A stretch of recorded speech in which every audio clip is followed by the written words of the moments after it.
جہاں صدائے رمضان۔ بسم اللہ الرحمن الرحیم۔ مولاي صلی وسلم دائما ابدا علی حبیبک خیر الخلق کلہم۔ السلام علیکم ناظرین و سامعین کرام، 9 نیوز HD کے لائیو اسٹوڈیو سے رمضان المبارک کی اسپیشل ٹرانسمیشن صدائے رمضان کے ساتھ آپ کی خدمت میں حاضر ہے آپ کا میزبان محمد لقمان رضا۔ ناظرین و سامعین، رمضان المبارک کی ان پرکیف بابرکت ساعتوں میں یہ اسپیشل ٹرانسمیشن آپ تک پہنچائی جا رہی ہے۔ اس ٹرانسمیشن میں آقا کریم صلی اللہ علیہ وآلہ وسلم کے تذکار پاک ہو رہے ہیں، اہل بیت اطہار علیہم رضوان کے تذکار پاک ہو رہے ہیں، صحابہ کرام علیہم رضوان کے تذکار پاک ہو رہے ہیں، اور اس کے ساتھ ساتھ جو سوشل ایشوز ہیں ان پر بھی ڈسکشن ہو رہی ہے۔ آج صحابہ کرام علیہم رضوان کی عظیم کہکشاں میں سے جو نجوم ہدایت ہیں، ان میں سے ایک عظیم روشن چمکتے دمکتے ستارے سیدنا ابی بن کعب رضی اللہ تعالیٰ عنہ آپ کے تذکار پاک ہوں گے۔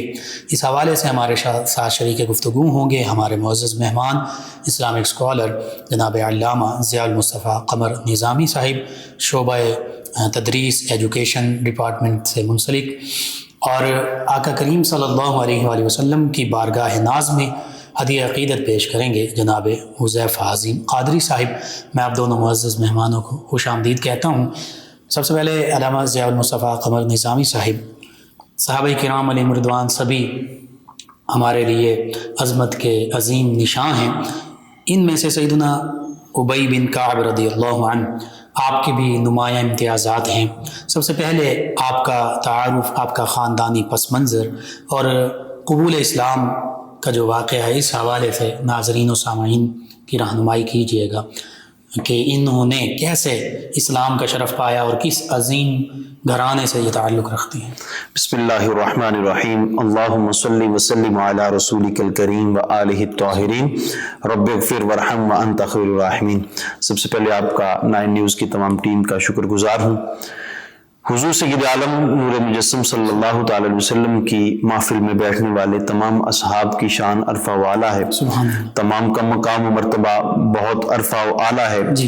ہم ان کے مقام و مرتبہ کو پہچان ہی نہیں سکتے، کیونکہ وہ تو اللہ اور اللہ کے رسول صلی اللہ تعالی علیہ وسلم کے خاص بندے تھے، چنیدہ لوگ تھے، اور ان کو حضور کی مجلس میں بیٹھنے کا شرف حاصل تھا۔ تو جو مقام و مرتبہ وہاں بیٹھ کر وہ طے کرتے تھے، مراتب جو طے کرتے تھے، ان تک رسائی ہماری نہیں ہو سکتی، نہ ہی کوئی پیمانہ ہے کہ ہم ناپ سکیں، اور ہمارے پاس بالکل کوئی پیمانہ نہیں کہ جس سے ہم ماپ سکیں کہ ان کا مقام و مرتبہ کہاں تک پہنچتا ہے۔ اللہ رب العالمین نے جب قرآن پاک میں یہ ارشاد فرما دیا وَكُلًّا وَعَدَ اللَّهُ الْحُسْنَى، کہ اللہ رب العالمین نے ان تمام کے ساتھ جنت کا وعدہ کر لیا ہے، تو جو حضور کی مجلس میں بیٹھنے والے ہیں ان کا مقام یہ ہے کہ اللہ نے ان کے ساتھ جنت کا وعدہ کیا ہے۔ پھر انہی کے بارے میں ارشاد فرمایا رضی اللہ عنہم ورضوا عنہ، ان کو اللہ رب العالمین نے اپنی رضا کی بشارت ارشاد فرمائی، اور ساتھ یہ بھی ارشاد فرمایا کہ یہ مجھ سے راضی ہو گئے۔ یعنی پیار کا مقام یہ ہے، ان کے ساتھ محبت کا عالم یہ ہے کہ اللہ یہ بھی ارشاد فرماتا ہے کہ میں ان سے راضی ہو گیا، یہ مجھ سے راضی ہو گیا۔ باہمی محبت، باہمی رضا، باہمی محبت اور باہمی رضا کی بات فرمائی۔ تو صحابہ کرام میں یہ جتنے بھی ستارے ہیں، ان کی رہنمائی اور ان کے پیچھے چلنے کا ہمیں حکم دیا گیا ہے۔ اصحابک النجوم فبأیہم اقتدیتم اہتدیتم، ہمیں یہ ارشاد ہوتا ہے کہ یہ ستاروں کے مانند ہیں، جن کے بھی پیچھے چلو گے، جس صحابی کے پیچھے آپ چلنے لگ جاؤ گے، ہدایت کے راستے پر چلے جاؤ گے۔ وجہ کیا ہے؟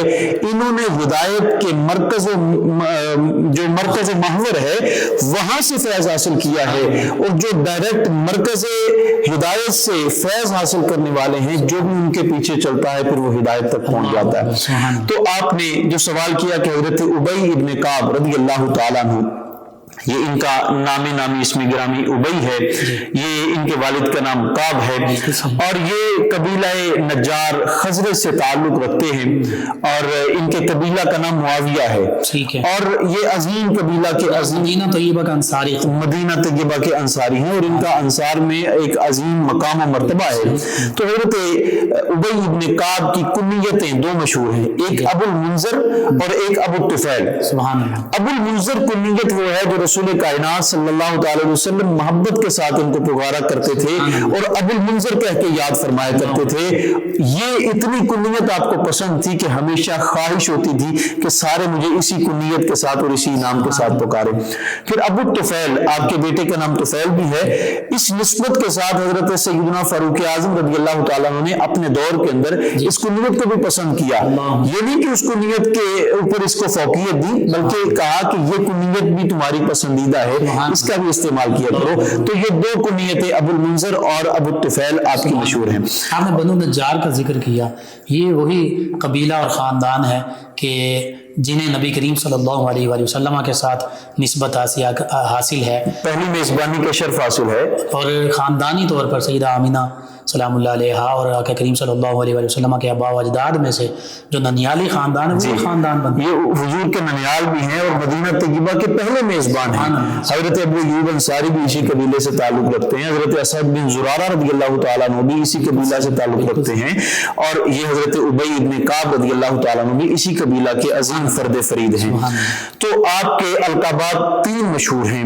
پہلا لقب سید القراء. سبحان اللہ. آپ کی قرات کے بارے میں رسول کائنات صلی اللہ تعالی علیہ وسلم بڑا پسندیدگی کا اظہار فرمایا کرتے تھے. اور حضرت فاروق اعظم رضی اللہ تعالیٰ عنہ نے بھی ایک مقام پہ اپنے دور کے اندر صحابہ کرام کو جمع کر کے ارشاد فرمایا کہ اگر کسی کو اچھا قرآن پڑھنا ہے، قرآن سیکھنا ہے، تو حضرت ابی ابن کعب کی مجلس میں آ کے بیٹھے. تو یہ سید القراء تھے، یعنی قراء کے سردار تھے. آج جیسے قاری حضرات کے ساتھ نجم القراء اور اس طرح کے القابات یاد کیے جاتے ہیں، سب سے پہلے سید القراء اور نجم القراء جو ہیں حضرت سیدنا ابی ابن کعب رضی اللہ تعالیٰ عنہ. اور حضور سید عالم صلی اللہ تعالیٰ علیہ وسلم نے ان کو سید الانصار بھی کہا ہے. انصار میں سب سے بڑے اور بہترین جو اشخاص میں سے ہیں وہ انصار کے سردار، انصار کے سردار ان کو کہا. پھر سید المسلمین کا بھی لقب ان کے بارے میں آتا ہے.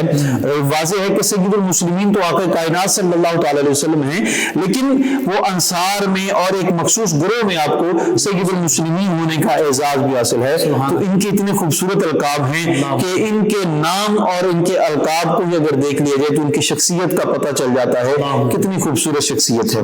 پھر ان کے قبول اسلام، یہ بیعت عقبہ ثانیہ میں ان کو بیعت کرنے کا اور اسلام قبول کرنے کا شرف حاصل ہوا. یعنی انصار میں جو شروع والے لوگ ہیں، مہاجرین اور انصار میں جو پہلے لوگ ہیں، ان میں ان کا بھی شمار آتا ہے. اور اس آیت مبارکہ کے مصداق یہ بھی ہے کہ حضور سید عالم صلی اللہ تعالی وسلم کے جو پہلے ایمان لانے والے مہاجرین اور انصار ہیں، والسابقون الاولون من المہاجرین والانصار، ان میں ان کا بھی شمار ہوتا ہے. تو یعنی سمجھ آتی ہے، ہمیں یہ پتہ چلتا ہے قرآن پاک میں جو ابتدائی اسلام قبول کرنے والوں کی شان بیان کی گئی ہے، ان ابتدائی لوگوں میں ان کا بھی مقام، یہ بھی ان کے مصداق ہیں اور ان کا شمار بھی انہی میں ہوتا ہے. پھر رسول کائنات صلی اللہ تعالی وسلم جب مدینہ طیبہ میں تشریف لے کر آئے تو صحابہ کرام نے مواخات قائم فرمائے، بھائی چارہ قائم فرمایا.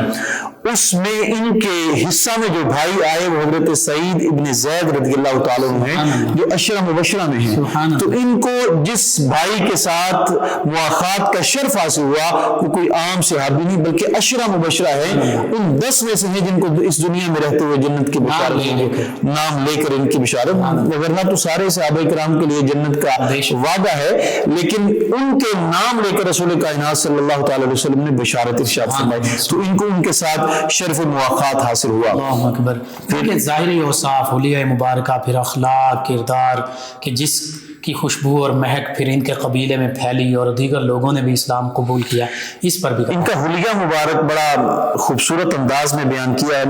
جو تاریخ لکھنے والوں نے ان کے بارے میں لکھا ہے کہ ان کا قد میانہ تھا، نہ لمبا قد تھا نہ چھوٹا قد تھا.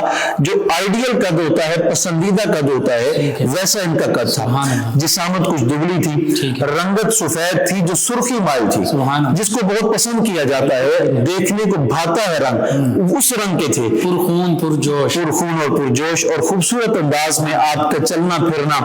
پھر آپ کے بارے میں کہا جاتا ہے کہ آپ کی داڑھی مبارک اور سر کے بال جو تھے وہ بالکل سفید تھے، اور اس میں آپ مہندی نہیں لگایا کرتے تھے، رنگ نہیں کیا کرتے تھے، اسی سفیدی کے ساتھ آپ اپنے داڑھی مبارک اور بال کو رکھا کرتے تھے. اور یہ خاص بزرگی کی علامت اور پسندیدگی کی علامت ہے.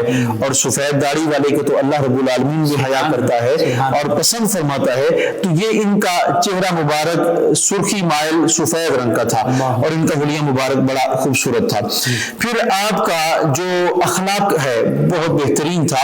آپ لوگوں کے ساتھ بڑے اچھے انداز میں پیش آتے. کبھی کبھار آپ تھوڑا جلال میں بھی آ جایا کرتے تھے، جلالی کیفیت میں بھی آ جاتے. یہاں تک کہ حضرت سیدنا فاروق اعظم رضی اللہ تعالیٰ عنہ کا دور خلافت ہے، اور امیر المومنین حضرت فاروق اعظم، اور ان کے جلال کے آگے تو کوئی نہیں ٹھہر سکتا. لیکن واحد یہ شخص ہیں حضرت ابی ابن کعب رضی اللہ تعالیٰ عنہ، جو روایات میں جرح و تعدیل کے حوالے سے اور قرات میں جب اختلاف پایا جاتا تو اس میں آپ برابر ان کے ساتھ ڈیبیٹ فرمایا کرتے تھے، بحث و مباحثہ فرمایا کرتے تھے. امیر المومنین کے سامنے اگر کسی کو صحیح آواز کے ساتھ، بلند آواز تو میں کہنا بے ادبی سمجھوں گا، صحیح برابر کی آواز میں بولنے کی کسی کو جرأت اور ہمت ہوتی تھی تو وہ یہی ہوتے تھے. اور ان کی طبیعت مبارک میں کچھ تکلف پایا جاتا تھا، خوبصورت لباس پہنتے تھے، اور انہوں نے اپنے گھر میں گدے بچھا رکھے تھے جس پر بیٹھا کرتے تھے اور محفل سجایا کرتے تھے، اور قرات کے بڑے استاد تھے. ان حضور کے زمانے میں بھی ان کے پاس شاگرد آیا کرتے تھے جو قرآن پاک کی قرات سیکھا کرتے تھے، عربی گرامر کو سیکھا کرتے تھے. اور صحابہ کرام میں بہت سارے شاگرد، حضرت ابو ہریرہ ان کے شاگرد ہیں. اس طرح بہت سارے صحابہ کرام ایسے ہیں جن کا شمار ان کے شاگردوں میں ہوتا ہے. اور ان کی طبیعت میں تکلف ایسا تھا کہ انہوں نے اپنے گھر میں ایک بہت بڑا آئینہ لگا رکھا تھا جس میں اکثر کنگھی کرتے ہوئے نظر آتے تھے، بال بناتے ہوئے نظر آتے تھے، زلفیں سنوارتے ہوئے نظر آتے تھے. جمیل ویحب الجمال. جی بالکل. واما بنعمت ربک فحدث. یعنی خوبصورتی اللہ کو پسند ہے، اللہ بھی خوبصورت ہے، جمیل ہے، اپنی شان کے لائق. تو اس حوالے سے اظہار نعمت کے طور پر، اظہار نعمت کے نام پر کیا جا سکتا ہے. اور خوبصورت صاف ستھرا لباس پہننا رسول کائنات صلی اللہ تعالی علیہ وسلم کی سنت ہے، صحابہ کرام کا شعار ہے. ضروری ہے. جی بالکل. تو اسی کے تحت اگر دیکھا جائے تو ان کی طبیعت میں بہت تکلف پایا جاتا تھا. اور ان کے بارے میں آتا ہے کہ انہوں نے تمام حضور کے ساتھ غزوات، جتنی بھی ان کی زندگی مبارک ہے، اور حضور سید عالم صلی اللہ تعالی علیہ وسلم کی وصال تک جتنے بھی حضور کے غزوات ہوئے ان میں تمام میں شرکت کی ہے. خصوصی طور پر ان کو بدری اصحاب میں شامل ہونے کا اعزاز بھی حاصل ہے. اور آپ جانتے ہیں کہ بدری اصحاب کا مقام بقیہ اصحاب میں عرفہ والا ہے. قرآن حدیث میں ان کی شان کا ذکر، قرآن حدیث میں ان کی شان ہے. خلفائے راشدین اور عشرہ مبشرہ کے بعد جن کا مقام ہے وہ یہی بدری اصحاب ہیں، تو ان میں شامل ہونے کا اعزاز ہے. اور سیدنا عمر فاروق اعظم رضی اللہ عنہ بدری صحابہ کرام علیہ رضوان کی خاص عزت احترام بھی فرمایا کرتے تھے، اور اعزازیہ بھی ان کے لیے اعزازیہ بھی دیا کرتے تھے، اور مال غنیمت میں بھی ان کا ایک خاص حصہ ہوا کرتا تھا. تو ان کا یہ مقام و مرتبہ اس لیے تھا کہ اس زمانے میں انہوں نے رسول کائنات صلی اللہ تعالی وسلم کے شانہ بشانہ دشمنوں کا مقابلہ کیا، جس زمانے میں صرف 313 لوگ تھے اور بقیہ سارے دشمن تھے.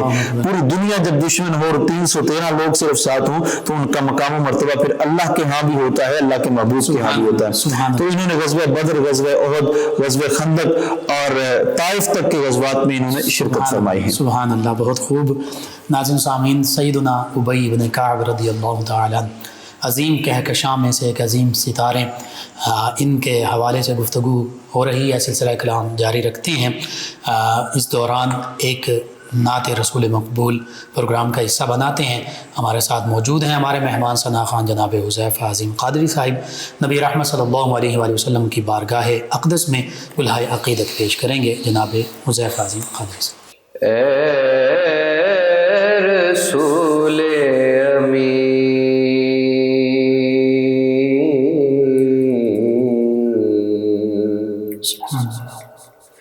اے رسول خاتم المرسلین، تجھ سا کوئی نہیں، تجھ سا کوئی نہیں ہے عقیدہ یہ صدق و یقین تجھ سا کوئی نہیں، تجھ سا کوئی نہیں، اے رسول امین۔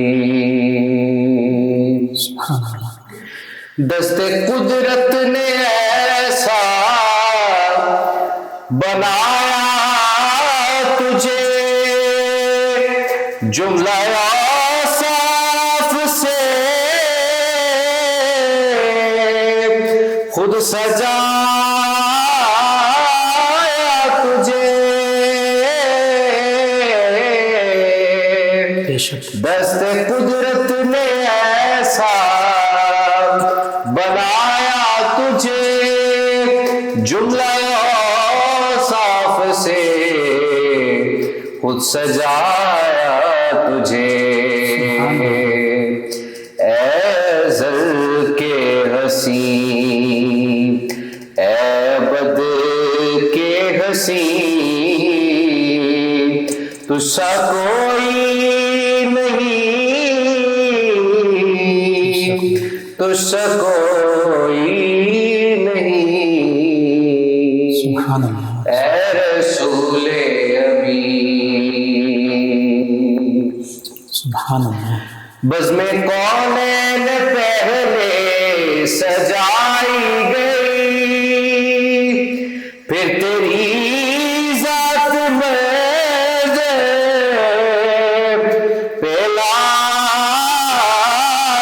پھیلائی گئی،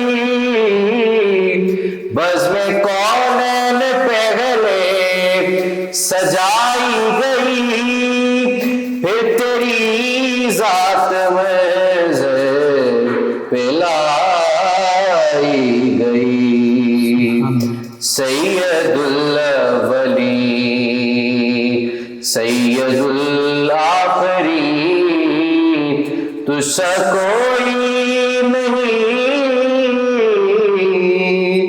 تجھ سا کوئی نہیں، سبحان اللہ۔ اے رسول امین۔ تیرا سکہ رواں کل جہاں میں ہوا، اس زمین میں ہوا،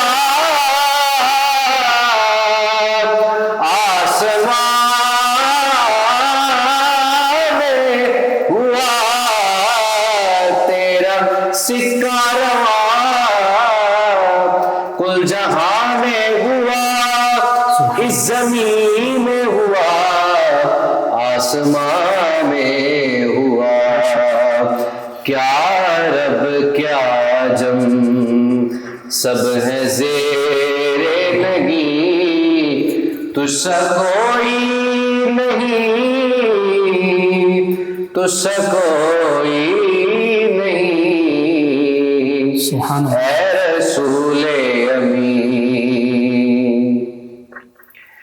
اے سراپا نفیس انفس دو جہاں، سرور دلبرا دلبر عاشقاں، اے سراپا نفیس انفس دو جہاں، سرور دلبرا دلبر عاشقاں، ڈھونڈتی ہے تجھے میری جان حزین، تجھ سا کوئی نہیں، تجھ سا کوئی نہیں، اے رسول امین، خاتم المرسلین، تجھ سا کوئی نہیں، تجھ سا کوئی نہیں، اے رسول امین۔ ماشاء اللہ، جزاک اللہ، جزاک اللہ۔ ناظرین سامعین، 9 نیوز HD کے لائیو اسٹوڈیو سے رمضان المبارک کی یہ اسپیشل ٹرانسمیشن صدائے رمضان آپ تک پہنچائی جا رہی ہے۔ سیدنا ابی ابن کعب رضی اللہ عنہ کے تذکار پاک ہو رہے ہیں، آقا کریم صلی اللہ علیہ وآلہ وسلم کی مدح سرائی ہو رہی ہے۔ سیدنا ابی ابن کعب رضی اللہ عنہ کی شخصیت کے کتنے عظیم پہلوؤں کا ذکر ہوا، خاندانی حسب و نسب بھی باکمال، قبول اسلام میں بھی اولین، قرآن مجید فرقان حمید کے قراء میں بھی اولین، اور پھر اخلاق، کردار، حسن و جمال کے حوالے سے پھر جرت، بہادری، غازی بھی ہیں، مجاہد بھی ہیں، یعنی اسلام کے لیے جہاں جہاں ضرورت پڑتی ہے یہ موجود ہمیں نظر آتے ہیں۔ ایسی شخصیات حقیقت میں تمام صحابہ کرام بالخصوص اور یہ ہستی بھی ہمارے لیے مشعل راہ ہے کہ ہم ان ہستیوں کے نقش قدم پر چلنے والے بنیں۔ ہماری آج کی نوجوان نسل، ہمارے نوجوان بچے بچیاں وہ دیکھیں کہ ہمارے اسلاف اصل ہیروز یہ ہیں، ان کی ہمیں پیروی کرنی چاہیے۔ علامہ ضیاء المصطفیٰ قمر نظامی صاحب، سیدنا ابی ابن کعب رضی اللہ عنہ، آپ کی خدمات تو عظیم ہیں اور طویل ہے، ایک سلسلہ ہے، ان خدمات میں سے چند ایک جو خدمات ہیں نمایاں، ان کا ذکر لازمی کیجیے گا۔ حضرت سیدنا ابی ابن کعب رضی اللہ تعالیٰ عنہ، آپ کی بہت ساری خدمات جیسے آپ نے فرمایا ہے، جی، ان میں سے چند ایسی نمایاں خصوصیات اور خدمات ہیں جن کا ذکر کرنا بہت ضروری ہے۔ بالکل۔ سب سے پہلی خدمت اور سب سے معروف خدمت آپ کی یہ ہے کہ آپ قاری قرآن ہیں، سبحان اللہ۔ اور رسول کائنات صلی اللہ تعالی علیہ وسلم کے زمانہ مبارکہ میں 6 ایسے اصحاب تھے جن کو مکمل قرآن پاک حفظ تھا، ان میں سے ایک حضرت سیدنا ابی ابن کعب رضی اللہ تعالیٰ عنہ بھی تھے۔ حضور ان کی قرات کی، قرآن پاک کی تلاوت کی اکثر تعریف فرمایا کرتے تھے۔ تعریف کیوں نہ فرمائیں، ایک دن رب العالمین نے اپنے محبوب کو حکم ارشاد فرمایا کہ اے پیارے محبوب، ابی ابن کعب کے ساتھ قرآن پاک کی تلاوت کیجیے، سبحان اللہ، اور ان سے سنیں بھی، ان سے قرآن پاک سنیے، ان کو سنائیں اور ان کا قرآن پاک سنیے۔ سبحان اللہ۔ تو یہ کتنا بڑا اعزاز اور مقام ہے کہ رب العالمین ابی ابن کعب کے بارے میں ارشاد فرمائے کہ ان کے ساتھ قرآن پاک کی تلاوت کریم صلی کریں۔ اللہ علیہ وآلہ وسلم رمضان مبارک میں عام طور پر سیدنا جبریل امین علیہ السلام سے قرآن مجید فرقان حمید کا دور فرمایا کرتے تھے۔ جی، اور ایک دفعہ حضور نے یہ بھی ارشاد فرمایا کہ جبریل امین نے مجھے پیغام دیا ہے کہ آپ ابی ابن کعب کے ساتھ بھی دور کیجیے۔ تو یہ اللہ رب العالمین کی بارگاہ میں ان کی مقبولیت تھی، اور قرآن پاک پڑھنے میں جو آپ کی خوبصورتی اور لحن کی خوبصورتی تھی اس کو اللہ رب العالمین پسند فرماتا تھا۔ اس سے پتہ چلتا ہے جو اچھے انداز میں اللہ کی رضا کی خاطر قرآن پاک پڑھتا ہے، اللہ رب العالمین کی بارگاہ میں وہ مقبول ہو جاتا ہے۔ زین القرآن باصواتکم، بالکل اسی طرح اپنی آوازوں کے ساتھ اسے زینت بخشو اور عربی لہجے میں پڑھو۔ جی۔ اسی لیے عربی زبان کی اہمیت بھی، عربی زبان کی اہمیت بھی ہے قرآن پاک کی وجہ سے اور رسول کائنات کی زبان ہونے کی وجہ سے۔ جب حضرت ابی ابن کعب کو حضور نے ارشاد فرمایا کہ اللہ رب العالمین نے فرمایا کہ ابی ابن کعب کے ساتھ بیٹھ کر قرآن پاک کی تلاوت کیجیے، تو حضرت ابی عرض کرتے ہیں یا رسول اللہ نے میرا نام بھی لیا ہے، آپ کے نام کے ساتھ میرا نام بھی لیا ہے۔ تو حضور سید عالم صلی اللہ تعالی وسلم نے فرمایا ہاں ابی، تمہارا نام بھی اللہ رب العالمین نے لیا ہے۔ پھر کیا ہوا، آنکھوں سے آنسو رواں ہو گئے۔ حضور سید عالم صلی اللہ تعالی وسلم بھی آنکھوں سے آنسو رواں ہیں، حضرت ابی کی آنکھوں سے بھی آنسو رواں ہے، اور یہ تلاوت کر رہے ہیں کل بفضل اللہ وبرحمتہ فبذلک فلیفرحوا وخیر مما یجمعون۔ تو حضور نے فرمایا یہ آیت مبارکہ تلاوت فرمائے، تو انہوں نے یہ تلاوت فرمائی۔ ایک مقام پر حضور سید عالم صلی اللہ تعالی وسلم نے سوال کیا، ابی کیا آپ جانتے ہو کہ ایک ایسی آیت بھی اللہ رب العالمین نے ہمیں عطا فرمائی ہے جو پچھلی کسی امت کو نہیں عطا فرمائی، اور قرآن پاک میں بھی اس جیسی کوئی آیت نہیں، اس پائے کی اور اس مقام کی کوئی آیت نہیں۔ آیات کے سردار کون سی آیت ہے؟ عرض کرتے ہیں یا رسول اللہ، اللہ و رسولہ عالم، اللہ بہتر جانتا ہے یا آپ جانتے ہیں؟ صحابہ کرام کا یہی شعار اور طریقہ تھا کہ اپنے علم اگر جانتے بھی ہوتے تھے پھر بھی یہ عرض کرتے تھے یا رسول اللہ آپ جانتے ہیں یا خدا رب العالمین بہتر جانتا ہے۔ تو حضور سید عالم صلی اللہ تعالی وسلم نے پھر ان کے سینہ پر اپنا ہاتھ مبارک رکھا، اور جب ہاتھ رکھا تو ہاتھ کی جو مبارک برکتیں تھیں وہ ایسے محسوس ہوئی کہ آپ پکار اٹھے آیت الکرسی اللہ لا الہ الا هو الحی القیوم۔ یہ آیت مبارکہ جو ہے یہ تمام آیات کے سردار ہے، اور قرآن پاک میں اس کا مقام سب سے عرفہ والا ہے۔ تو حضور کا ان کے ساتھ یہ رشتہ اور یہ تعلق تھا۔ پھر آپ کو کاتب وحی ہونے کا بھی اعزاز حاصل ہے، آپ مدینہ طیبہ کے پہلے کاتبین میں سے آپ کا شمار ہوتا ہے، اور بڑے کاتبین میں آپ کا شمار ہوتا ہے۔ آپ کے صاحبزادے فرماتے ہیں کہ آپ جب بھی حضور سے کچھ سن کر آتے اپنے گھر میں آ کر لکھ لیا کرتے تھے۔ اس انداز میں آپ کا مصحف ابی بن کعب بھی ایک مشہور ہے کہ آپ جو جو بھی حضور سے سنتے تھے اس کو لکھ لیا کرتے تھے. پھر آپ کے ایک اپنی الگ قرات بھی ہے, جیسے 7 عشرہ قرات ہے, ان میں سے ایک آپ کی اپنی قرات بھی ہے جس کو قرات ابی کہا جاتا ہے. یہ حضرت عثمان غنی رضی اللہ تعالیٰ عنہ کے زمانہ تک تو رائج رہی. پھر حضرت عثمان غنی رضی اللہ تعالیٰ عنہ نے تمام قراتیں جمع کر کے ایک قرات پر تمام کو جمع کر دیا, سب کو ایک قرات پر اکٹھا کر دیا. تو تب تک آپ کی قرات جو تھی وہ جاری رہی. اور شامی اکثر آپ کی قرات میں پڑھا کرتے تھے, شام سے جتنے بھی آتے تھے وہ آپ سے ہی سیکھ کر جاتے اور آپ کے ہی انداز میں پڑھا کرتے تھے. بعد میں پھر ایک قرات پر جمع کر دیا گیا. پھر آپ کو جامع قرآن ہونے کی بھی ایک سعادت حاصل ہے. قرآن پاک میں بھی تدوین قرآن اور قرآن پاک کی آیات جمع کرنے میں حضرت صدیق اکبر رضی اللہ, بلکہ حضور کے زمانے میں 4 ایسے اصحاب تھے جن کو قرآن پاک کی آیات اکٹھا کرنے کا حکم تھا. ان میں 4 میں سے ایک حضرت ابی ابن کعب بھی تھے. پھر حضرت صدیق اکبر رضی اللہ تعالیٰ عنہ کے زمانے میں بھی تدوین قرآن کا کام سر انجام دیتے رہے.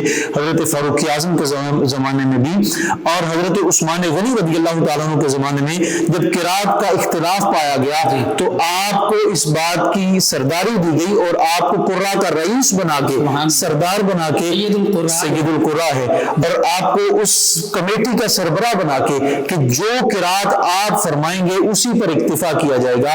اور تمام قاری حضرات جمع ہو جاتے, آپ بولتے جاتے اور وہ قرا حضرات لکھتے جاتے تھے.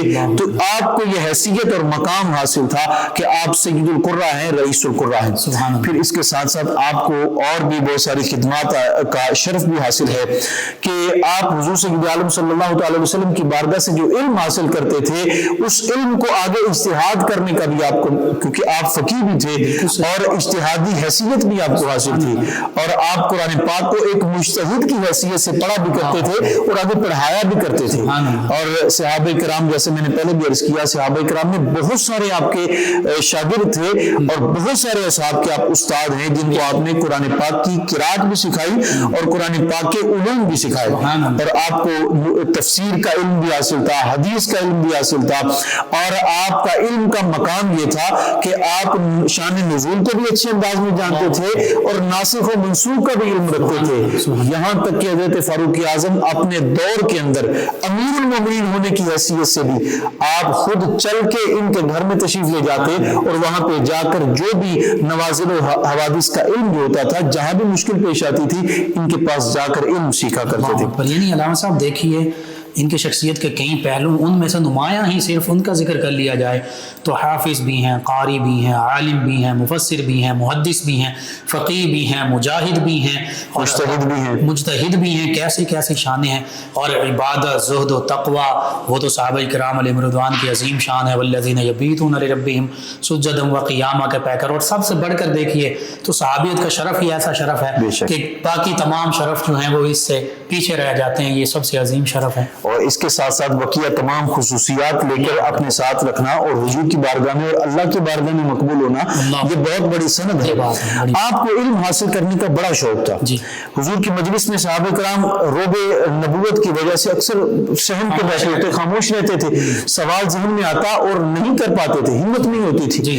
لیکن ان کو یہ اعزاز حاصل تھا کہ جو بھی ذہن میں سوال آتا تھا اسی لمحے بغیر کسی جھجک کے سوال کر دیا کرتے تھے. یہی وجہ تھی کہ حضور اکثر جب سمجھا رہے ہوتے تھے, تبلیغ اور واعظ فرما رہے ہوتے تھے, ان کو مخاطب فرمایا کرتے تھے اور ان کی طرف دیکھ کے اور ان کا نام لے کے اور اکثر ان کو مخاطب کر کے اور ان کو ہی براہ راست علوم و فنون سکھایا کرتے تھے. ان کی یہ علمی جستجو ان کے علمی مقام و مرتبے اور اوج کمال کا باعث بنتی. بے شک. ایک دفعہ حضور سید عالم صلی اللہ تعالی وسلم نے فرمایا کہ اے ابی تمہیں فلاں صورت کے بارے میں نہ بتاؤں. پھر حضور یہ کہنے کے بعد صحابہ کرام کے ساتھ باتوں میں مشغول ہو گئے, ان کو سکھانے لگے اور تعلیم و تربیت کا اہتمام فرمانے لگے. حضرت ابی انتظار میں رہے, بات بھولی نہیں. علم کا شوق اور تڑپ دیکھیے کہ آپ ان کے ذہن میں وہ بات چل رہی تھی کہ حضور نے ابھی تک مجھے وہ بتایا نہیں. مجلس برخاست ہو گئی, حضور اپنے کاشانہ نبوت کی جانب خرام چلنے لگے, یہ پیچھے ہو لیے. حضور کی خدمت میں جب قریب ہوئے تو حضور پھر ان کو باتیں کرنے شروع ہو گئے اور علم کی دوسری باتیں بتانا شروع ہو گئے. جب حضور کا دروازہ مبارک آیا تو اس مقام پہ کھڑے ہو کے عرض کرتے ہیں یا رسول اللہ آپ نے فرمایا تھا کہ میں تمہیں فلاں صورت کا علم نہ دوں، تو یا رسول اللہ آپ نے وہ بات ابھی بتائی نہیں. تو پھر اس موقع پہ حضور نے ان کو یہ بات جو صورت کے بارے میں علم تھا اس مقام پر عطا فرمایا. یعنی آپ کے علم کے جستجو یہ تھی کہ آپ حضور کے پیچھے پیچھے چلتے رہے اور جا کر وہاں بھی جا کر وہ علم حاصل کیا کہ کہیں میں اس علم کو حاصل کرنے سے پیچھے نہ رہ جاؤں. یعنی یہ ہمارے لیے پیغام ہے کہ آج بھی قرآن و حدیث کا علم، اسلام کی تعلیمات، ان کو سیکھنے کے لیے زیادہ سے زیادہ تگ و دو کرنی چاہیے. جی، پوری کوشش کرنی چاہیے کہ علم حاصل ہو. اگر ہم علم حاصل نہیں کریں گے تو ہم اپنی عبادات کس انداز میں کر سکیں گے؟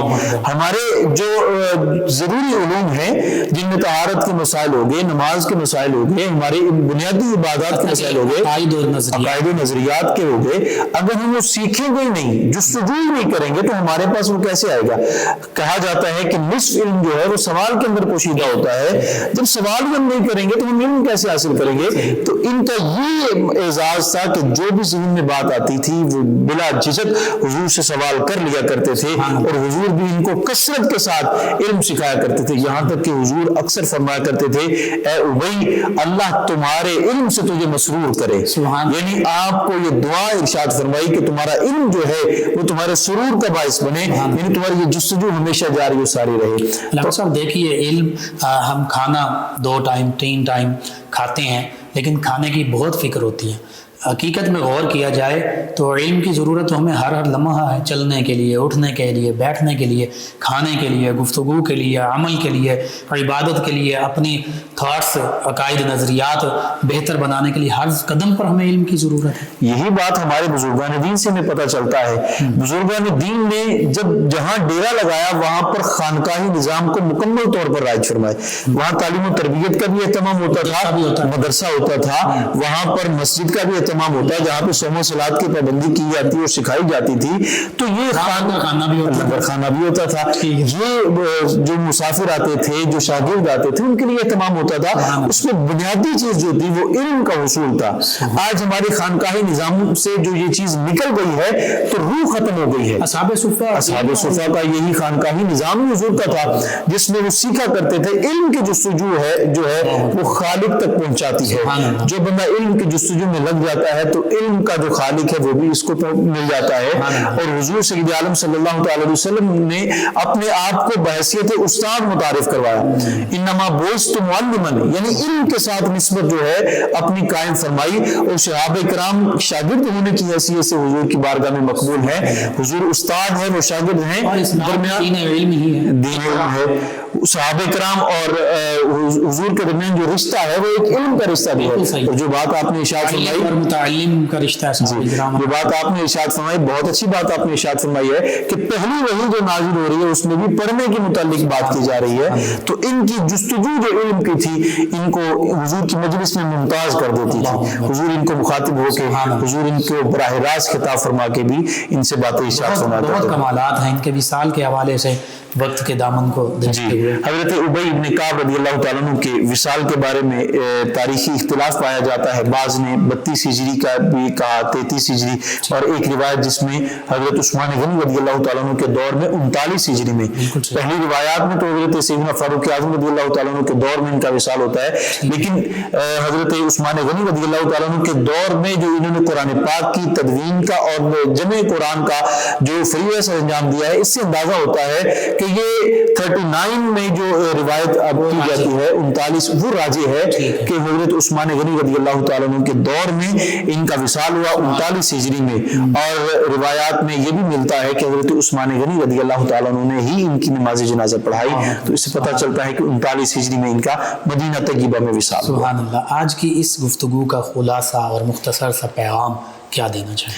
صحابہ کرام جن کے بھی راستے پر ہم چلیں گے، ہدایت کے راستے پر رہیں گے، تو چاہے کوئی بھی صحابی ہوں، حضرت ابوبکر صدیق رضی اللہ تعالیٰ عنہ سے لے کر آخری صحابی تک جتنے بھی اصحاب ہیں تمام ہدایت کا سرچشمہ ہیں اور نجوم ہدایت ہیں. ان میں حضرت ابی بن کعب رضی اللہ تعالیٰ عنہ کی نسبت سے اگر دیکھا جائے تو قرآن پاک کے ساتھ ان کو خاص نسبت حاصل تھی. قرآن پاک خوبصورت انداز میں پڑھنے کے حوالے سے، علم حاصل کرنے کے حوالے سے. تو ہمیں آج کے معاشرے کرنے میں یہ ان سے سیکھنا چاہیے کہ قرآن پاک کو بہترین لحن کے ساتھ بہترین انداز میں سیکھ کے قرآن پاک کی تلاوت کرنے میں اپنے آپ کو مشغول کرنا چاہیے، اور قرآن پاک کی جس حد تک ہم خدمت کر سکیں زندگی میں اگر کوئی کام بھی نہ کریں تو قرآن پاک کی کوئی ایک نہ ایک خدمت کر کے ضرور جائیں، قرآن پاک سیکھیں، قرآن پاک سکھائیں، ان کے طریقے پر چلتے ہوئے اپنی زندگی کو گزار کے چلے جائیں۔ بے شک آمین۔ جی ناظرین سامعین، 9 نیوز HD کے لائیو اسٹوڈیو سے رمضان المبارک کی اسپیشل ٹرانسمیشن آپ تک پہنچائی جا رہی ہے۔ آقا کریم رؤوف الرحیم علیہ الصلوۃ والتسلیم کی بارگاہ ناز میں ہدیہ عقیدت گلہائے عقیدت پیش کریں گے جناب حذیفہ عظیم قادری صاحب۔ جی تیرگی میں اجالا ہمارا نبی، سبحان اللہ، بے شک روشنی کا حوالہ ہمارا نبی، سبحان اللہ،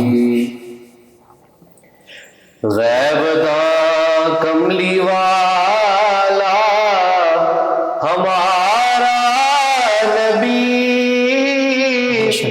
سب سے اعلیٰ والا ہمارا نبی، سب سے اعلیٰ والا ہمارا نبی،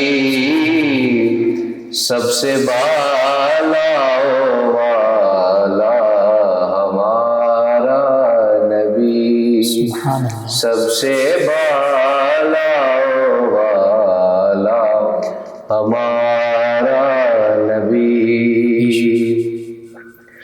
بحر غم میں کنارہ ہمارا نبی، بے شک چشم عالم کا تارا ہمارا نبی، سبحان اللہ، آمنہ کا دلارا ہمارا نبی، اپنے مولا کا پیارا ہمارا نبی، اپنے مولا کا پیارا ہمارا نبی، دونوں عالم کا دولہ ہمارا نبی، اللہ اکبر، دونوں عالم کا دولہ ہمارا نبی، سبحان اللہ، سبحان اللہ، در پہ غیروں کے زحمت نہ فرمائیے، اللہ اکبر، بھیک لینے مدینے چلے جائیے، بے شک کوئی دیتا ہے تو سامنے لائیے، کون دیتا ہے دینے کو منہ چاہیے، کون دیتا ہے دینے کو منہ چاہیے، دینے والا ہے سچا ہمارا نبی، دینے والا ہے سچا ہمارا نبی، سبحان اللہ، اب نہ دل پہ کوئی بات لیجے کہ ہے، اللہ جام کوثر کوئی دم میں پیجے کہ ہے، اے نصیر اب ذرا غم نہ کیجے کہ ہے، غم زدوں کو رضا مجھ دیجے کہ ہے، غم زدوں کو رضا مجھ دیجے کہ ہے، بے کسوں کا سہارا ہمارا نبی، بے کسوں کا سہارا ہمارا نبی، سب سے اولا والا نبی سب سے بالا والا ہمارا نبی.